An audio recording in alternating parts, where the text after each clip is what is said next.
People in Harrisburg who park their cars for free in public garages during the storm need to have them out now. That free parking ended at 8 this morning. So what happens if there's nowhere to park on your street? According to Michelle Moyer, the Director of Communications for the city of Harrisburg, they've been working since yesterday morning to clear spots for residents. In a statement, she said, "We ask for patience during this busy time.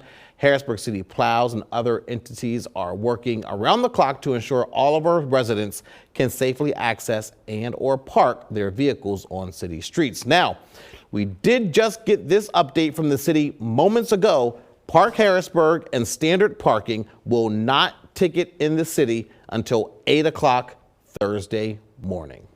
Hi, I'm Eric Finkenbinder from ABC 27. We're excited to announce the new ABC 27 News Plus app. Live stream newscasts or watch content on demand. This is different than the ABC 27 app on your smartphone. You can check this out at home and it's very easy to use. With a Fire Stick, go to the homepage, scroll down to search. From there, enter ABC 27. Move over to the apps and there we are. Click the icon and install. It's just that easy.